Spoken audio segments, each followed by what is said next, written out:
In a world frozen in time, our heroes are at the brink of breaking the Mobius cycle. However, lurking in the shadows is Zed, a force of unparalleled darkness whose machinations threaten to reset the very fabric of their reality. With the fate of the world hanging in the balance, our heroes must confront the ultimate challenge. Are they resolute in their decision to eliminate Zed, even at the cost of their own existence? To see how this all ends, keep watching to find out. In Chapter 7, D and J are vanquished, and the group redirects their focus towards the Queen, uncertain of their next move. Suddenly, Nia stirs awake, but is in a bit of pain. And if you ever wondered what stunned stuttering sounds like, this is it.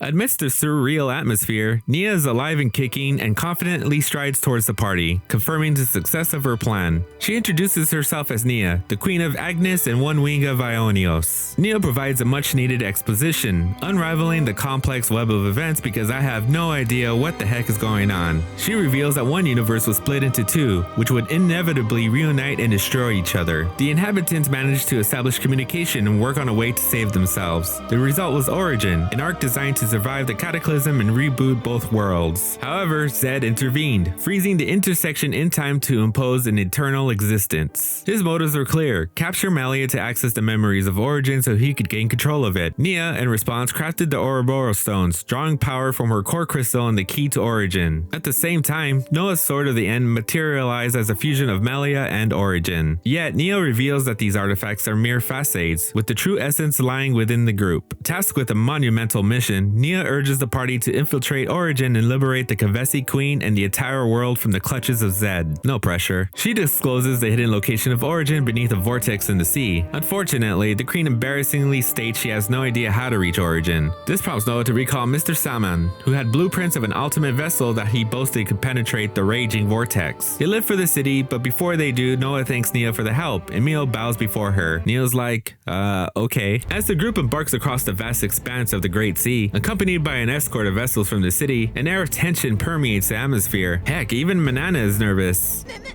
Meanwhile, within the confines of a theater, Zed observes their approach, even though it looks like he's about to fall asleep. The party reaches the outskirts of Origin, only to be met with a relentless barrage as a colossal entity wreaks havoc on everything in its sight. Shockingly, Mobius even starts attacking colonies that haven't been freed by the flame clock. The group is like, why are they doing this? But as Mio points out, as long as they have Origin, they can keep on making more of them. With the final flicker of light, Mobius envisions a fresh start, free from the influence of Ouroboros. Noah and the gang are able to punch a hole in Origin and descend down to its depths. The group finally makes it inside Origin, where Senna points out that the metal is the same as Noah's sword. Mio also adds an eerie remark about how she feels Mobius is close around them, but also far away. Noah's sword starts reacting and points them into a certain direction down below. In a colossal chamber, the party finally encounters the imprisoned Melia, ensnared in a web of cables. As Noah moves to free her, En enters the scene, refusing to relinquish Melia, and reveals her pivotal role as the fulcrum of Origin. With no alternative, the group is thrust into a climactic showdown against En. After a hard-fought victory, Noah confronts En about the senseless massacre of the city's inhabitants in the past. En callously dismisses them as inconsequential to Mobius. Then Noah brings up En's Mio, who then becomes upset, blaming Noah for him not being strong enough to protect her, but really he's just talking about himself. Noah asks En why he keeps punishing himself, telling En that by clinging to the past obsessively, he has become regret itself. Noah also adds that En felt regret too, however she had hopes for the future, which is why she left everything to Mio. Mio adds M's desire for eternal companionship with En. She wanted him to go back to the name Noah, and she wanted him to call her Mio. En asks why they're the ones that send together, to which Noah says it's just based on luck. He continues on saying that everyone he has ever met has shaped him and changed him into the person he is now, and thanks to them he can change the future. Despite En's skepticism and warning of uncertain survival if he were to restore the world, Noah remains resolute in his quest to reshape the future. Inviting En to join him, Noah extends a hand, and as En touches it, the screen fades to white. The scene shifts to En traversing on a single path where we can assume he's finally found peace, leaving Noah with the merged Ouroboros and Mobius symbols in his eye, the same as Mio when M sacrificed her life for her. At last, Melia awakes, describing as if she had been trapped in a dream. She proceeds to unravel the mystery surrounding Zed, portraying him not as a mere individual, but rather as a conceptual embodiment. Melia elucidates the genesis of Zed, born from the culmination of universal uncertainties and fears, taking on a human semblance. Diverging from others who were endowed with Mobius bodies, Zed Zed stands as a genuine Mobius. Melia discloses that Ionios exists in a timeless stasis, a consequence of the Mobius wish for an unending present. This revelation prompts Taion to ponder the nature of reality itself, whether everything that exists is genuinely real. Melia reassures them, affirming that the entirety of existence constitutes reality. Moreover, she reveals the location of Zed's presence, the nucleus of origin, lying below their current location. As the group forges ahead, Melia opts to return to the castle, vowing to release the soldiers enslaved by the Flame Clock's enchantment. Senna's like, won't you need an escort? But Melia's like,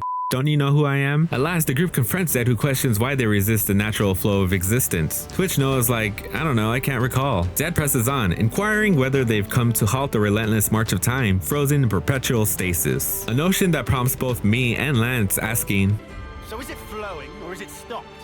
You're not making any sense, mate. Zed likens human desires to a ceaseless river, calling it the endless now, the very essence that has brought him to this pivotal moment. Noah, reflecting on their journey, declares an understanding of the significance of true choice and wants to shape a world defined by the freedom to choose. Noah thrusts Lucky 7 into the ground, shattering the illusion of the theater and prompting Z to transform into a big, purple, disembodied head. The battlefield undergoes a dramatic transformation, lifting out of origin as its upper half morphs into a more mechanized form, unleashing destruction upon everything in its path. In response, Melia and Nia disable all flame clocks and activate their castles, morphing them into towering mechs. With these colossal constructs, they fiercely engage Origin in a battle for survival. It's in this climactic moment that the group begins to grasp the essence of Mobius and the relentless pursuit of the endless now. The revelation strikes a chord within them. Each harbors a fragment of Mobius, their own fears obstructing the path to the future. The only recourse is to believe in themselves and the promise of the future that awaits. Zed's actions become increasingly erratic as he begins to implode. Yet, amidst the chaos, the spirits of NNM manifest, emerging from Noah and Mio respectively, and explains their origin. Conceived from regret in contrast to Noah and Mio, who originated from hope, M admits to never striving for self-change, but rather yearning for a transformation in the world around them. They reveal that their prolonged existence has only fortified those ensnared within this frozen moment, leaving but one viable option. They clarify the entity before them is not merely Zed or Mobius, but an embodiment of an intense desire. Thoughts prove futile against such a force, hence the responsibility to vanquish it falls solely upon those who embody that very same desire. Noah and Mio plead for NNM to reconsider, proposing an alternative path that would allow them to be together. Ultimately, they make the sacrificial choice to deliver the decisive blow, sealing the fate of the intense desire that threatened their reality. Zed is defeated and the Mobius cycle is finally coming to an end, but now the group must deal with an uncertain future. Looking back, the group understands the motives of Mobius, and yet they remind themselves that even though change can be scary, it's important to remember to always stay true to yourself no matter what happens. Nia says the flow of time will restart, but they could still change their minds if they act now. Lance is like, nah, you did not just ask us to become Mobius. Noah, however, says some want to go on and some want to stay, questioning whether anyone has the right to make that kind of decision. Gondor offers reassurance, urging them to make the choice that feels right. Mio tells Noah they all want the same thing and it's how the future should be. Melia imparts a final charge, urging belief in their actions, in their friendships, and above all, in themselves. Noah's like, well, in that case, the answer is simple. So Noah chucks the sword of the end into the ocean. Man, he could have at least given Lucky 7 back to Riku before tossing it. The couple share one last moment together. Lance and Senna banter a little bit where Senna tells Lancey they were a passable duo, to which Lance is like, you mean unsurpassable? Senna tells Lance she'll train every day, thinking of him, to which Lance says he will as well, and Senna starts crying. We now move on to Taion playing it smooth, handing Uni an herbal tea recipe he made using paper and ink from her world. However, she completely decimates him by telling him that he's her fourth best bud, to which he starts spiraling out of control a little bit. What the heck? Who are all these people? I don't remember them being in the game. Noah and Mio finally embrace, pledging eternal connection across different worlds. The world begins to split and the group races towards each other in a desperate attempt to stay together, ultimately separated by the vast expanse of the ocean. Drifting apart, Noah and Mio make a heartfelt promise to reunite someday. As time resumes, the narrative returns to the game's beginning, with a young Noah looking at the sky, now devoid of colliding worlds, suggesting Origin's success. Before rejoining his friends, Noah follows the haunting melody of flutes, disappearing behind a flock of birds. Although I'm not really a fan of games or movie endings left for us to interpret, I still have an appreciation for the story as a whole. So what was the game about? Surely a group of people who got powers to save the fate of a universe from the bad guys, but it was definitely a lot more than that. It dealt with issues that we all face, such as guilt, regret, and despair, but also hope and the importance of the freedom of choice. What happened in the past doesn't matter, and all we can do is accept where we are in the present and just look to the future. I think Noah puts it best here. Roads stretch out before us.